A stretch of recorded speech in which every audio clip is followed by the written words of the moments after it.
दोस्तों नमस्कार। ITI course YouTube channel पे स्वागत है। दोस्तों सीबीटी एग्ज़ाम पेपर की तैयारी करा रहे हैं जिसमें से अभी पूरा जनरेटर के क्वेश्चन निमी पैटर्न पर आधारित जो अभी एग्ज़ाम पे आ रहे हैं। जो लड़के बता रहे हैं कि सर कहाँ कहाँ से क्वेश्चन उठाए जाते हैं वहीं वहीं से बता रहे हैं। चलिए यदि आप लोग चैनल पे नए हो, चैनल को सब्सक्राइब कर लेना और हमारे प्लेलिस्ट पर चले जाना। पूरे आपको प्रीवियस ईयर पेपर और अभी जो कल भी पेपर हुए थे, आज पेपर हुए हैं, जैसे जैसे पेपर होते जा रहे हैं उन्हीं का पूरा एनालिसिस करके मैं वीडियो अब प्रोवाइड करा रहा हूँ आप लोगों तक। दोस्तों चैनल पे नए हो तो बिल्कुल सब्सक्राइब कर लेना। चलिए आते हैं नेक्स्ट पर। अपनी पीडीएफ नंबर ये सेकंड आ गई है। इसमें से मैं 26 नंबर से आपको 50 यानी 25 क्वेश्चन इसमें से प्रोवाइड करा देता हूँ। और ये हमारे मोटर जनरेटर से संबंधित जैसे जैसे क्वेश्चन आते जाते हैं वैसे वैसे मैं आपको स्टेप बाय स्टेप बता देता हूँ। चलिए आते हैं क्वेश्चन पर। जनरेटर का नाम क्या है यदि इसका क्षेत्र आर्मेचर के समानांतर जुड़ा हुआ है? ऐसा कौन सा जनरेटर है जिसका फील्ड वाइंडिंग आर्मेचर के पैरेलल पे जुड़ा हुआ है, उसका क्या नाम है? सबको मालूम होगा संट जनरेटर। संट जनरेटर की जो फील्ड वाइंडिंग होती है तो आर्मेचर के पैरेलल पे लगी होती है। ऐसे सबको पता हो कि हमारा आर्मेचर है, शंट फील्ड वाइंडिंग है जो कि पैरेलल पे लगी हुई है। अगला क्वेश्चन ये है, जो डीसी डीसी जनरेटर में पोल शू का उद्देश्य क्या है? दोस्तों जो हम लोग डीसी जनरेटर पे पोल शू का यूज करते हैं, क्यों करते हैं? इसलिए करते हैं क्योंकि एयर गैप में समान रूप से फ्लक्स को फैलाएं। जो एयर गैप होता है, एयर गैप में जो फ्लक्स उत्पन्न होता है, फ्लक्स को प्रॉपर पूरे चारों साइड फैलाएं, इसलिए हम लोग पोल शू का यूज किया जाता है, करते हैं। अगला क्वेश्चन ये है, डीसी जनरेटर पे स्लिप्ड रिंग का क्या कार्य है? यानी जो डीसी जनरेटर है उसमें जो स्लिप्ड रिंग का यूज करते हैं, क्यों करते हैं? इसलिए करते हैं क्योंकि उसका जो धारा है, धारा को एक दिशा में एकत्र करने के लिए ही हम लोग स्लिप्ड रिंग का उपयोग करते हैं। स्लिप्ड रिंग का उपयोग करके ही हम लोग धारा को एक दिशा में एकत्र कर लेते हैं, यानी डीसी के रूप में बाहर हम लोग कलेक्ट कर लेते हैं। अगला क्वेश्चन है, जनरेटर में ब्रश बनाने के लिए किस सामग्री का उपयोग किया जाता है? जो जनरेटर होता है उसमें जो हम लोग कार्बन के ब्रश बनाए जाते हैं, कार्बन प्लस ग्रेफाइट का यूज करते हैं ब्रश बनाने के लिए। नेक्स्ट क्वेश्चन है, अगला क्वेश्चन ये है, क्यों डीसी जनरेटर अपने अवशिष्ट चुंबकत्व खो देते हैं? ऐसा क्या है कि जो डीसी जनरेटर है अपने शेष चुंबकत्व यानी अवशिष्ट चुंबकत्व खो देता है? इसका जो राइट आंसर आएगा डी नंबर आएगा, रोटेशन की दिशा अक्सर बदलती है। क्या होता है जब हम लोग जनरेटर को उल्टी दिशा में घुमा देते हैं कुछ कारणवश, तो हमारे जो शेष चुंबकत्व जनरेटर के फील्ड वाइंडिंग पे होते हैं वो ख़त्म हो जाते हैं, जिसके कारण हमारा जनरेटर ईएमएफ बनाना बंद कर देता है। अगला क्वेश्चन ये है, एक जनरेटर में योक और ध्रुव के माध्यम से चुंबकीय सर्किट कैसे पूरा होता है? जो जनरेटर होता है, जनरेटर में योक यानी बॉडी, ध्रुव यानी पोल के माध्यम, योक यानी बॉडी, ध्रुव यानी पोल के माध्यम से चुंबकीय सर्किट कैसे पूरा होता है? इसका जो राइट आंसर आएगा, आर्मेचर कोर के माध्यम से सर्किट, हमारा चुंबकीय सर्किट पूरा होता है, B number. Next question, DC shunt generator में लोड बढ़ने पर टर्मिनल वोल्टेज कम क्यों हो जाता है? जब डीसी जनरेटर जैसे टर्मिनल वोल्टेज को बढ़ाते हैं, जैसे टर्मिनल वोल्टेज को बढ़ाते हैं तो हमारा वोल्टेज कम क्यों हो जाता है? इसका जो राइट आंसर आएगा ए नंबर आएगा, आर्मेचर प्रतिक्रिया प्रभाव के कारण, यानी आर्मेचर रिएक्शन प्रभाव के कारण ही वोल्टेज कम हो जाता है। अगला क्वेश्चन, लंबी दूरी की वितरण लाइनों के लिए किस प्रकार के डीसी जनरेटर का उपयोग किया जाता है? लंबी लाइन कहे तो ट्रांसमिशन लाइन एक जगह से दूसरे जगह तक हम लोग जैसे लाइन को भेजते हैं, उसके लिए जो जनरेटर का यूज किया जाता है उस जनरेटर का नाम है संचाई यौगिक generator. Next question, DC generator में इंसुलेशन प्रतिरोध को बेहतर बनाने के लिए किस विधि का उपयोग किया जाता है? जो जनरेटर होता है उसमें इंसुलेशन प्रतिरोध को हम लोग बेहतर बनाने के लिए क्या करते हैं, रख रखाव के दौरान मशीन में गर्म हवा देते हैं, यानी देना चाहिए। अगला क्वेश्चन,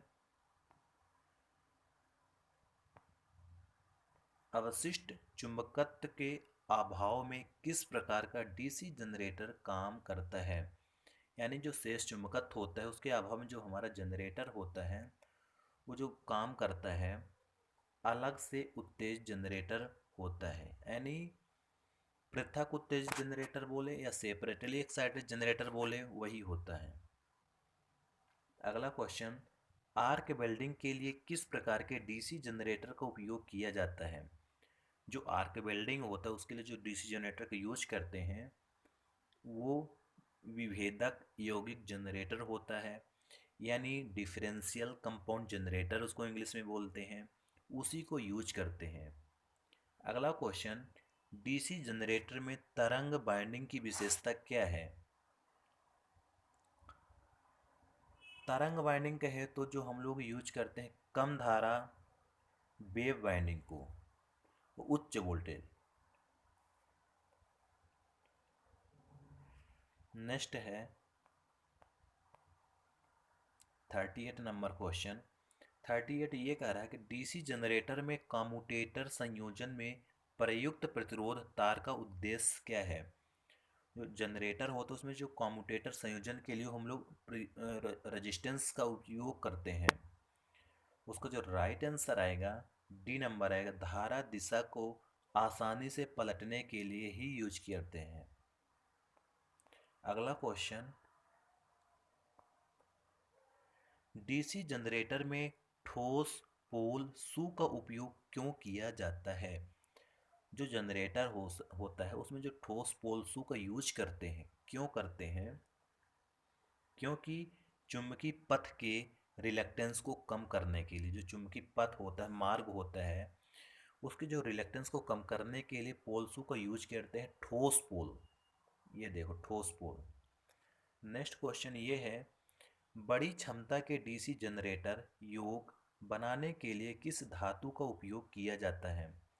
जो हम लोग बड़ी क्षमता के जनरेटर बनाते हैं उस मटेरियल का नाम पूछ रहा है कि उस मटेरियल का नाम क्या है? सबको मत पता है, रोल्ड स्टील। अगला क्वेश्चन, डीसी जनरेटर में स्लिप रिंग का क्या कार्य है? जो डीसी जनरेटर होता है उसमें जो स्लिप रिंग का यूज करते हैं, क्यों करते हैं, क्या काम है? इसका जो राइट आंसर आएगा, एक ही दिशा में आउटपुट बनाता है। जो स्लिप रिंग है तो आउटपुट में एक दिशा नहीं डीसी का आउटपुट में बना के देगा। अगला क्वेश्चन ये है, डीसी जनरेटर में किस प्रकार का वोल्टेज गतिशील रूप से प्रेरित होता है? सबको पता होगा किस रूप से प्रेरित होता है। इसका जो राइट आंसर होगा सी, यानी प्रत्यावर्ती, यानी जो जनरेटर चलता है तो उसके जो आर्मेचर में ईएमएफ उत्पन्न होती है वो एसी होती है, alternating. Next question 44, DC generator में डीसी जनरेटर में फील्ड कॉइल का उद्देश्य क्या है? जो हम लोग डीसी जनरेटर में फील्ड कॉइल का यूज करते हैं उसका उद्देश्य क्या है? सबको पता होगा, कुंडली फ्लक्स का निर्माण करने के लिए ध्रुवों को चुंबकित करना, फ्लक्स जो होते हैं कॉइलों को मैग्नेटाइज करने के लिए। अगला क्वेश्चन,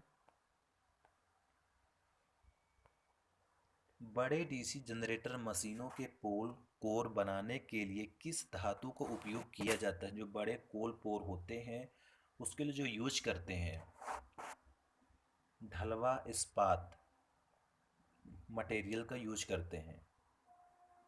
नेक्स्ट क्वेश्चन है, क्यों पोल कोर स्टम्पिंग डीसी जनरेटर में पटलित करते हैं? नहीं, हम लोग पतली पतली पत्तियों के माध्यम से क्यों करते हैं पोल को? क्योंकि सबको पता होना चाहिए, जो हम लोग कोर को पतली पतली करते हैं, भंवर धारा हानियों को कम करने के लिए ही यूज करते हैं। अगला क्वेश्चन, इलेक्ट्रोप्लेटिंग प्रक्रिया के लिए किस प्रकार के डीसी जनरेटर को उपयोग करते हैं? जो इलेक्ट्रोप्लेटिंग करते हैं उसके लिए जो जनरेटर का हम नाम है, उस जनरेटर का नाम ये है कि संट जनरेटर। अगला क्वेश्चन है, डीसी जनरेटर में कंपनसेटिंग बाइंडिंग का उद्देश्य क्या है? जो कंपनसेटिंग बाइंडिंग यूज करते हैं, चुंबकीकरण प्रभाव को बेअसर कर देना, यानी जो चुंबकीय मैग्नेटाइज इफेक्ट होता है उसको डिक्रीज यानी हटाने के लिए ही हम लोग कंपनसेटिंग बाइंडिंग का उपयोग करते हैं।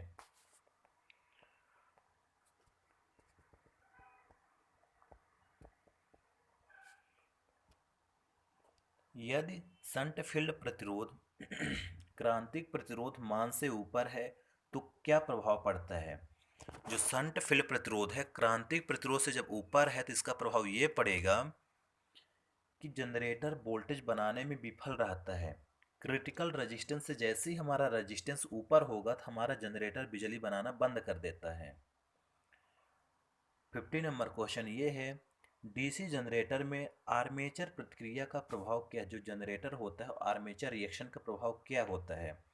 इसका जो राइट आंसर आएगा, आउटपुट वोल्टेज कम हो जाता है। आर्मेचर प्रतिक्रिया प्रभाव के कारण ही आउटपुट वोल्टेज कम होने लगता है। दोस्तों ये 50 क्वेश्चन तक करा दिए हैं, इसमें से आप लोग तैयारी कर लेना। क्वेश्चन बार बार इसी से आ रहे हैं, ऐसे क्वेश्चन आते हैं। चैनल पे नए हो तो चैनल को सब्सक्राइब कर लेना और प्लेलिस्ट पर चले जाना। तरह तरह के आपके कंपटीशन एग्जाम तक के पेपर आपको इसमें मिल जाएंगे, अवेलेबल है मेरे पास।